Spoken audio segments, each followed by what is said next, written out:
The summer of 1874 came dry and cruel to the Missouri plains. Dust lay heavy on the rows of corn that never reached their ears, and the sky burned white as a furnace. For Clara Whitmore, that year marked the end of everything she'd known, the house of her childhood, her father's steady voice in the pulpit, and the gentle rhythm of a life that had once felt safe. Her father, Reverend Whitmore, had buried more neighbors than he had baptized by that spring.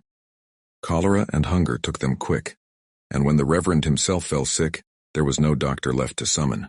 He died in June, leaving Clara with nothing but his Bible, a cracked china teacup, and debts to men who'd grown harder than the land itself. Clara was 19, too old to be a girl, too young to be hardened, when her Aunt Miriam came from St. Louis to arrange what she called a practical solution. "A girl alone can't make a life out here," she said, fanning herself with a church bulletin. "There's a paper in town, the Matrimonial Gazette. Lists of good men in the territories seeking wives, settlers, ranchers, even lawmen. They'll pay your fare if you agree to marry." Clara had stared at the notice printed in tidy block letters. "Honest man of 30 seeks God-fearing bride to share ranching life in Arizona territory. Faith and fortitude required. Write to Samuel Crow, San Miguel." The name sounded steady. Safe. She wrote him a careful letter in her best script, not expecting a reply. But a fortnight later, a sealed envelope arrived with train tickets, a ring, and a promise of a new beginning. On the morning she left Missouri, she stood by the station with her small carpet bag and her father's Bible tied with ribbon. The air smelled of soot and wildflowers, and the whistle of the train cut through her like a blade. Westward, the conductor called, and she stepped aboard. The journey took 6 long days. Each mile carried her farther from the familiar, from green fields to red rock, from cool rain to blistering sun. The other passengers eyed her curiously, a lone girl traveling under a wedding promise. She slept little, her dreams filled with the face of a man she'd never seen, one she imagined to be fair-haired, sun-browned, strong of jaw and gentle of heart. When the train hissed to a stop at San Miguel Station, the land outside the window took her breath away. It wasn't land at all, but flame and stone, vast mesas rising like ancient temples, cacti standing guard, the air humming with heat and silence. She stepped down in her pale blue dress, clutching the photograph that had been sent, a faint likeness of a man in a wide hat, with a mustache and the ghost of a smile. But as she scanned the station platform, no man in a hat approached her. Instead, the sheriff himself came forward. "You, Miss Whitmore?" he asked, removing his hat. "There's a man waiting outside town for you. Calls himself Samuel Crow." Her heart steadied. "My fiancé," she said, though the word caught strangely in her throat. The sheriff looked uneasy. "He ain't what most around here would call a settler. But he's a decent man by all I know." Confusion pricked at her. "What do you mean?" "You'll see." A wagon waited beyond the station, drawn by 2 lean Mustangs. The driver was a young Apache boy, his black hair tied back with leather. He said nothing, only motioned for her to climb in. They rode in silence, the town fading behind them, replaced by open desert. By the time the sun leaned low and red over the horizon, she saw smoke curling from a cluster of lodges in the valley. Her pulse quickened. "Where are we going?" she asked. The boy only said, "To Nantan Lobo, Samuel Crow." The name struck her like thunder. Apache. Her hands clenched the seat. There must be a mistake. "I was to marry a white settler." When they arrived, the boy helped her down. Warriors stood around the campfire, their eyes sharp and unreadable. Then one man stepped forward, tall, broad-shouldered, with a scar down one cheek and eyes the color of storm clouds. He wore no hat, only long dark hair bound with copper beads. He spoke quietly, his English measured but fluent. "You are Clara Whitmore," she swallowed hard. "I came to marry Samuel Crow." He nodded once. "That is my name among your people." The world seemed to tilt beneath her. You deceived me." His gaze didn't waver. "The letter was written by my friend, the interpreter. We made a promise for peace. The white settlers fear us. They trust more when one of us takes a white wife. It was not meant to shame you." She took a trembling step back. "You can't mean to go through with this." "I must," he said simply. "The treaty depends on it. So do lives, mine and my people's." Tears stung her eyes. "And what of my life?" He looked at her then, truly looked, and something in his face softened. You are free to choose. But if you refuse, the treaty breaks and blood will come again. I would not force you. Yet if you stay, I will honor you as my wife." The ceremony that followed was simple. The Apache elders spoke words in their tongue. The sheriff and 2 settlers served as witnesses, and Clara stood silent, her heart a storm of anger, fear, and strange awe. The man beside her, her husband, never touched her, never spoke above a whisper. When it was done, he placed a hand over his heart and said, "From this day you are called White Dove, my people will protect you." That night, under the blaze of 1,000 desert stars, she sat alone by the fire, listening to the wind rush through the canyons. Her husband approached quietly, a wrapped bundle in his hands. "This is for you," he said, setting it before her. A small wooden box carved with unfamiliar symbols. A wedding gift. She brushed her fingers over the smooth lid. "What's inside?" He gave a faint smile. "You will know when the time is right." Then he turned and walked away, leaving her with the firelight and the distant echo of drums. She lifted the box, hearing nothing within, feeling its mysterious weight. Somewhere in that wild crimson land, something in her began to shift. The first crack in the wall between fear and fate. And though she would not admit it, Clara Whitmore of Missouri felt the desert's heartbeat inside her own. The dawn after her wedding rose soft and red over the Apache camp, painting the canyon walls with fire. Smoke from the morning fires curled upward, carrying the smell of sage and mesquite. Clara sat outside the lodge she'd been given, a rounded shelter of woven reeds and clay, feeling the weight of her new life settle like sand in her chest. She had slept little.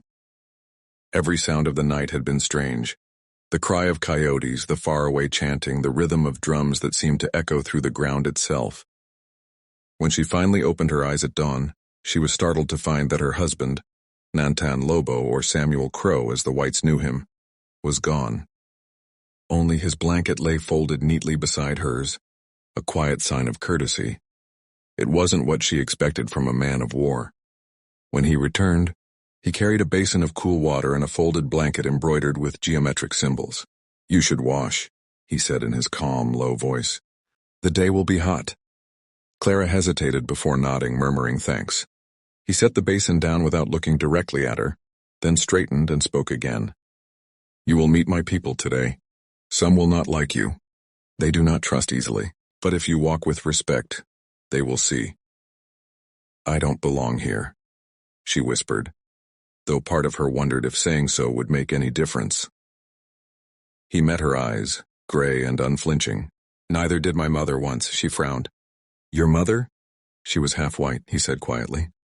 "Taken from a settlement near Tucson when she was a girl. But she stayed. She learned our ways. When she died, our people said her spirit rides with the hawks." Clara didn't know what to say. In his words there was no bitterness, only a deep old sadness that felt like the desert itself. That day she followed him through the camp, where women ground maize and children ran barefoot among the lodges. The men watched her in silence, not cruelly but warily, as one might watch a creature from another world. She caught glimpses of herself in their eyes, pale, stiff-backed, foreign. A few women approached, offering her woven bread and soft smiles. One, older and lined with years, touched Clara's hand gently. "White Dove," she said in halting English. "You strong. He choose well." Clara looked to Nantan in confusion. He translated softly. "She says you have a brave heart." A strange warmth stirred in her then. Not love. Not yet, but something that eased the fear a little. As days passed, she learned more of the man called Samuel Crow. He was not just a warrior, but a trader, dealing horses, hides, and silver with nearby towns. He could read and write, spoke English, Spanish, and Apache alike. When he rode into San Miguel, even the sheriff tipped his hat. Once she asked him why he had chosen the name Samuel Crow. He smiled faintly. "My white teacher gave it to me when I was a boy. He said the crow is clever. He survives what others cannot. I took it for my own." "You had a teacher?" He nodded. "A missionary. Before your people burned his mission, he taught me words. Words can build bridges," he said. "I have tried to remember that." At night he taught her some of his own language. Simple words at first. Water. Sun. Heart.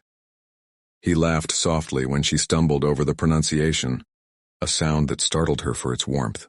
and slowly, without realizing when it began, Clara stopped feeling like a prisoner. One afternoon, while fetching water from the stream that cut through the canyon, she heard the sharp rattle of a snake. She froze, spotting the coiled diamondback only inches from her skirts. Panic stole her breath. Before she could move, a blur of motion swept between them. Nantan, his knife flashing once in the sun. The serpent fell still. He turned to her, eyes dark with concern. "You must always look where you step," he said, breath quick. She could only nod, trembling. You saved me." He sheathed the blade, his expression unreadable. "You are under my protection. Until death." That night, when fever from shock overtook her, she woke to find him sitting beside her, cooling her brow with damp cloths, whispering words in Apache she couldn't understand. His touch was careful, never bold, his gaze turned away except when necessary. By morning, her fever broke. She opened her eyes to find the first light touching his face. Strong, solemn, and handsome in a way she had never noticed before. "You should rest," he said softly. "You watched all night?" He didn't answer, only poured her water from a clay jug. Something unspoken passed between them then, fragile as the desert dawn, a respect that neither had asked for but both could feel. When she could stand again, he brought her something wrapped in deer hide, a small wooden box, its lid carved with Apache symbols she had not seen before. He placed it in her hands. "Your wedding gift," he said simply. She turned it over, curious. It was heavy but silent. "What's inside?"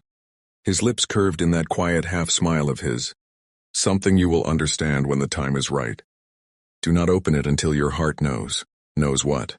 He looked out toward the red cliffs beyond their camp. "That not all gifts are meant to be touched. Some must be felt." She wanted to ask more, but he had already risen and walked away, leaving her to stare at the mysterious box in the sun. Over the following weeks, she saw sides of him that no white woman ever had. He spoke with his warriors about crops and defense, never raising his voice. He traded fair with the settlers even when they treated him with suspicion. He was feared by some, respected by others. But among his people, his word was law. Clara began to see the truth the world refused to admit. This man was not a savage but a leader, one born of patience, pain, and pride. Still, there were nights she wept quietly, remembering Missouri, the rain on the church roof, her father's voice reading psalms. Yet when she looked out at the endless desert stars, she could not deny the strange beauty of this place. The silence, the space, the way the wind seemed to sing her name through the canyons. And sometimes, when she caught Nantan watching her across the fire, that same wind seemed to whisper something else, something she dared not name. One evening, the old woman who had first welcomed her approached again, smiling as she handed Clara a woven shawl. "For wife of Nantan Lobo," she said. "He brave man. He need brave woman." Clara thanked her, her heart fluttering oddly. Later, when she told Nantan what the woman had said, he gave a small knowing nod. "She is right. You are stronger than you think, White Dove." She looked at him then. Really looked, at the scar on his jaw, the steadiness in his eyes, the quiet sorrow that never quite left his face. And for the first time, Clara Whitmore of Missouri wondered if her coming here had been fate, not misfortune. As the fire burned low that night, she touched the wooden box beside her bed. She still hadn't opened it. But for the first time, she wasn't sure she wanted to. Autumn crept into the Arizona territory with a kind of quiet menace. The days were still fierce with heat, but the nights grew cold, the air sharp with the smell of mesquite smoke. The desert shifted its colors, ochre turning to crimson, cactus blooms giving way to dust. Clara had learned by then to rise before dawn and grind maize with the other women. Her hands had blistered at first, but calluses came quickly. She wore a woven skirt now instead of her old blue dress, and her sunburnt skin had darkened to a bronze glow. The people no longer stared when she passed. Some even nodded in greeting. But peace in the camp was fragile as glass. Rumors drifted from San Miguel, cattle stolen from the settlers. Wagons raided along the river trail. Clara overheard the men talk in low voices around the fire, the way soldiers did before battle. The name Apache was once again whispered with fear in town and with bitterness in the hills. One afternoon, Nantan rode in from the trading post, his horse lathered and eyes grim. He dismounted, tossing the reins to a boy, and went straight to where Clara was mending a torn blanket. "Pack what you need," he said quietly. "We may have to leave for the high country." She looked up sharply. "Leave? Why?" "The settlers say my people stole cattle from their ranches." Her heart clenched. "Did they?" He shook his head. "No, but outlaws ride under our shadow. Whites see hoofprints and think them ours. The sheriff sent men to investigate. It will not end with questions." She rose, gripping the fabric in her hands. "Can't you speak to them? You trade with them. They trust you." Nantan gave a faint, weary smile. "Trust dies quicker than love, White Dove." That night fires burned higher and sentries doubled their watch. Clara lay awake, listening to the distant cry of coyotes and the whisper of drums. Fear and sorrow twisted together inside her, not just for herself, but for the people she had come to understand, if not yet call her own. By morning, she made a decision. When Nantan saddled his horse to ride to San Miguel, she stepped in front of him. "I'm coming with you," she said firmly. His brows furrowed. "No, it's dangerous. The whites may not see you as one of them now." "Then let them see me as your wife," she said. "Maybe that will remind them that we are not enemies." For a moment he stared at her, then nodded once. "Very well. But you stay close." They rode through the desert together, he on his painted stallion, she on a smaller bay mare.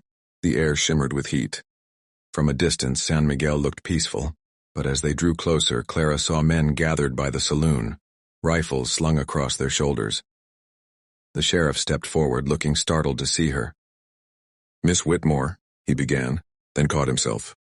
"Mrs. Crow." Clara dismounted and faced him squarely. "You know my husband is an honest man, Sheriff. Tell them so." The sheriff's eyes shifted nervously. "It ain't that simple, ma'am. Some folks say they seen Apaches near the Murphy Ranch the night the cattle went missing. And some folks will see what they want to see," she replied, her voice firm as steel. "Do you have proof?" He hesitated, and in that silence the crowd began to murmur. A rancher spat in the dirt.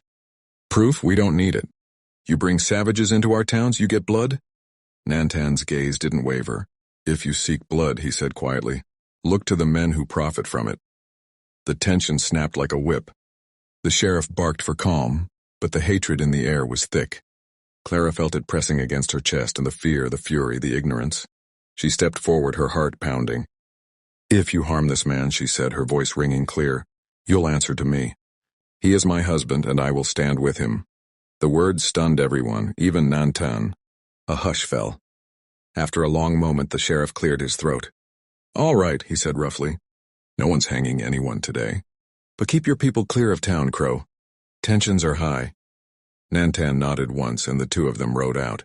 Only when they were miles from the settlement did Clara release the breath she'd been holding. "You shouldn't have done that," Nantan said quietly. "They could have turned on you." "I couldn't just stand there," she said, her voice trembling. "I couldn't let them talk about you that way. You've done nothing but protect me." He looked at her then, long and searching. "You spoke like a warrior." She gave a shaky smile. "Or maybe just a wife who's tired of being afraid." That night, back at camp, the air between them felt different. Charged, like lightning waiting to strike. As they sat by the fire, he handed her a cup of sweet cactus wine. The flames danced across his face, softening his features. "Why did you defend me, White Dove?" he asked. She met his gaze. "Because I see you. Not what they say you are. What you truly are." His eyes darkened, and he leaned closer, voice low. "And what do you see?" Her breath caught. "A man who carries more honor in silence than most do in words." He smiled faintly, then looked toward the fire.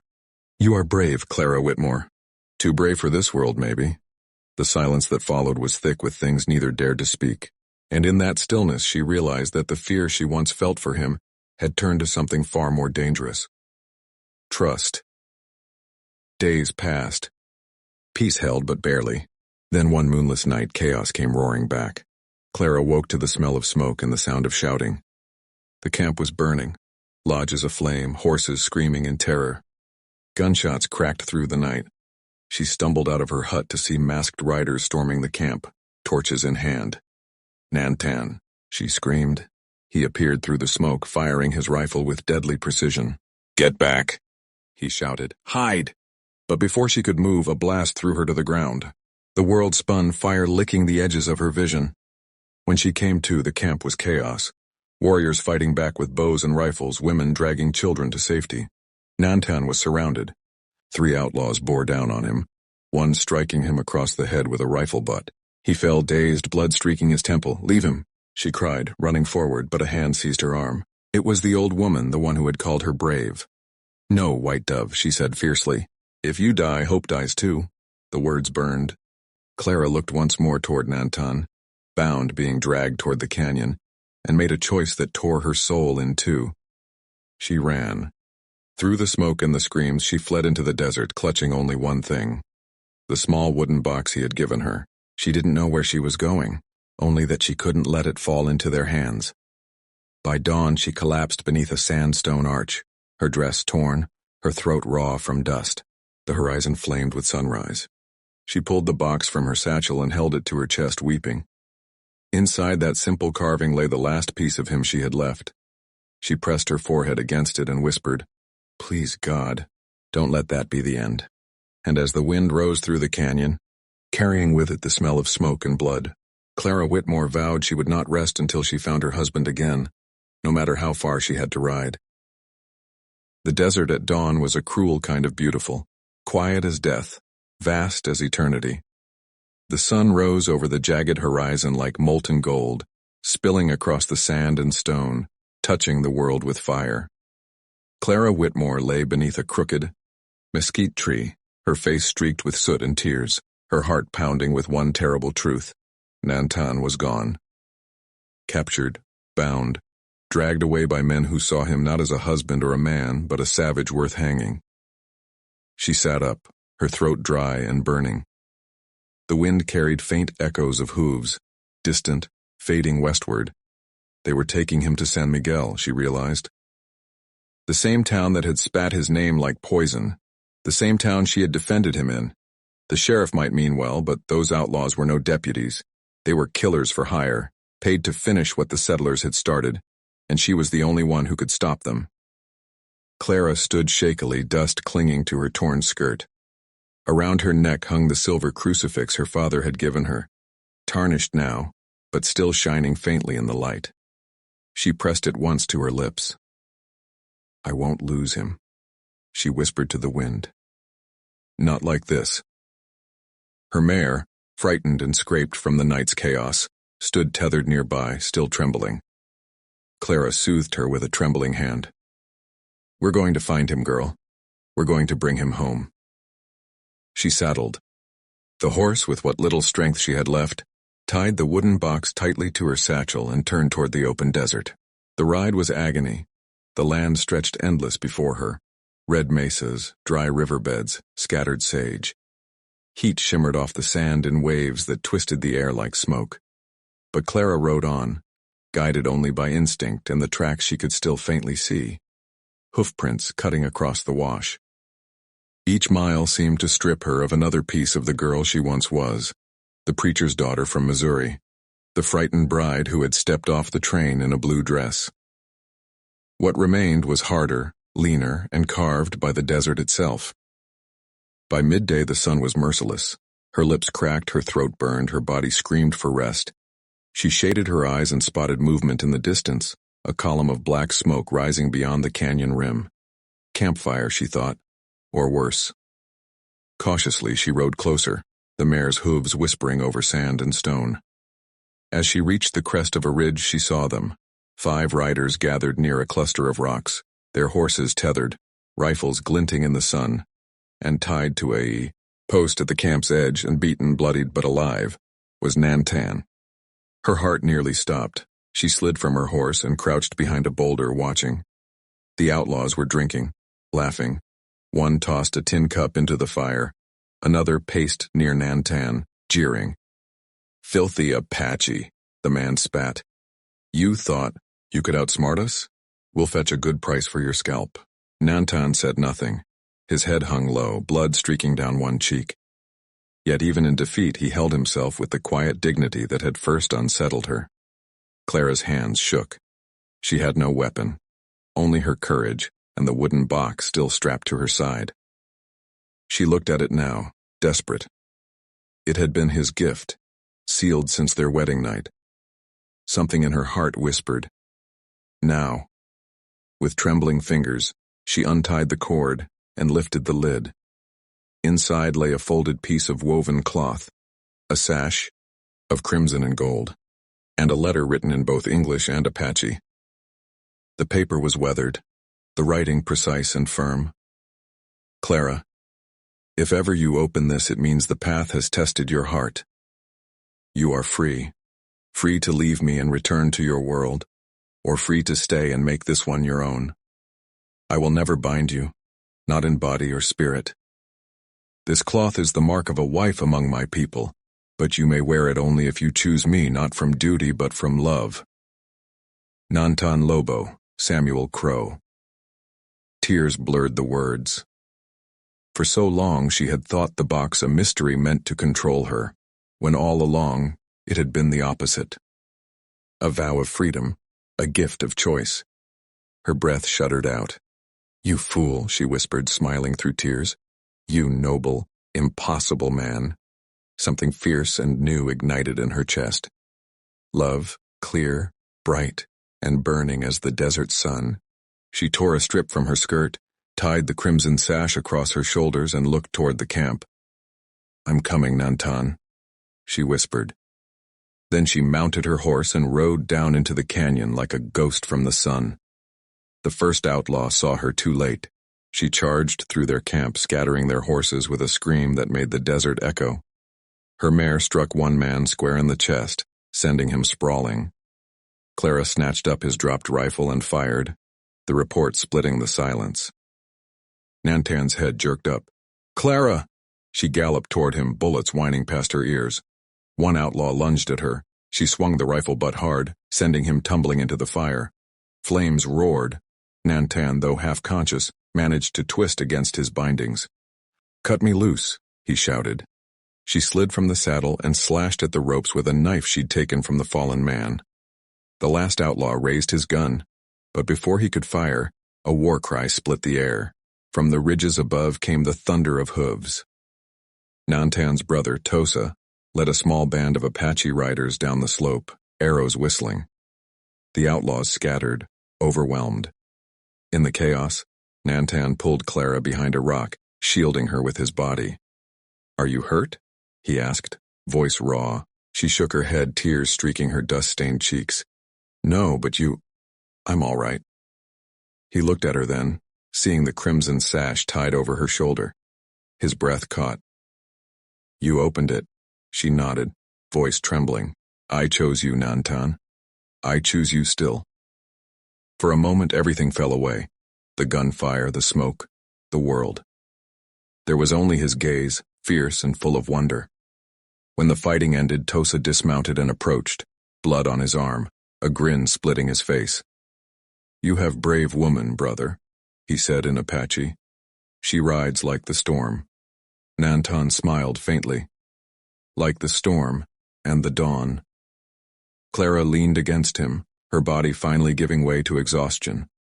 His arm wrapped around her, steady and strong. As the last flames died and the wind cooled the canyon, she whispered, I thought I'd lost you. You can never lose what rides within your heart, he murmured. She looked up at him, eyes shining. Then promise me you'll never ride alone again. He brushed a thumb across her cheek, gentle as the desert wind. Not while you breathe, white dove. They left the canyon at sunset, the sky bleeding gold and crimson, the same colors as the sash she wore. Behind them, the tracks of battle faded into dust. Ahead, the road wound back toward home, toward their people, their peace, and whatever future they could carve from the wilderness. That night, as they made camp beneath a starlit sky, Clara lay beside him, her head on his shoulder, the fire crackling low. Your gift, she whispered. It wasn't just freedom, was it? He smiled softly. No, it was my heart, given to the one woman strong enough to carry it. And as the desert winds sighed through the canyon, carrying the scent of smoke, and promise, Clara knew she had found not only her husband but her destiny. Weeks passed before the desert knew peace again. The smoke from that fateful battle drifted away, leaving only the faint scars of fire on the canyon walls, black reminders of hatred that had burned and died in the dust. Nantan Lobo healed slowly. The wound on his shoulder turned to a pale scar, and though his strength returned, his movements carried the quiet caution of a man who had looked death in the eye and come back. Clara never left his side. Each day she helped the women rebuild the lodges, mended hides, and carried water from the river. The people no longer looked at her with suspicion.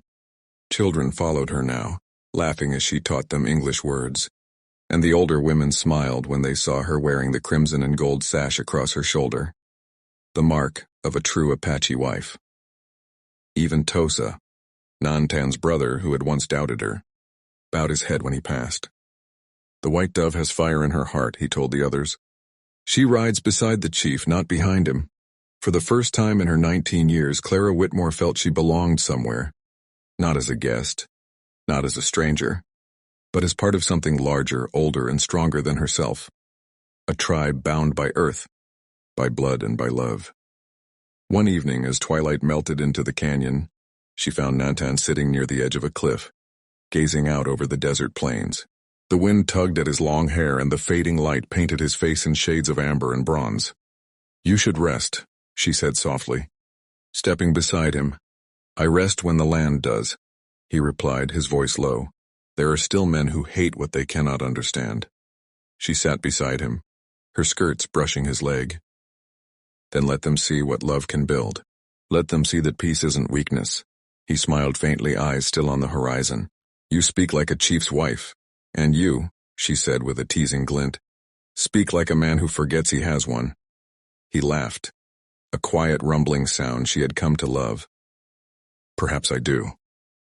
They fell into comfortable silence then, the kind that comes only when two hearts beat in the same rhythm. Below them, the desert stretched vast and endless, the last light glinting off the distant river like silver. "I have something for you," he said suddenly. He reached into the pouch at his side and drew out a small object, a pendant of silver, shaped like a bird in flight. It caught the firelight, gleaming warm against his palm. Clara looked at it, puzzled. "It's beautiful. But what is it?" He turned it over, revealing the metal's uneven texture, melted, molded anew. "It was once the lock from your wedding box," he said quietly. "I melted it down and shaped it with my hands." She gasped softly, tears springing to her eyes. "The box? But why?" "Because locks keep hearts closed," he said. "And yours opened mine." Her breath caught, and for a moment she could not speak. She took the pendant in her hands, feeling its warmth, its weight, its meaning. "Nantan," he brushed a strand of hair from her face. "Wear it always. It is not gold or silver that gives it worth, but the story it holds. A gift from the man who once thought love was a chain, and learned it was a wind instead." Her throat ached with emotion. "And what of me? What do I give in return?" He smiled softly. "You've already given it. You stayed." The wind shifted then, carrying the scent of rain, a rare blessing in the desert.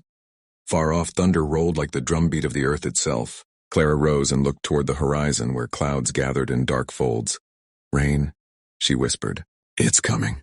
Nantan stood and wrapped an arm around her waist. "The land drinks and life begins again." When the storm broke, the tribe rejoiced.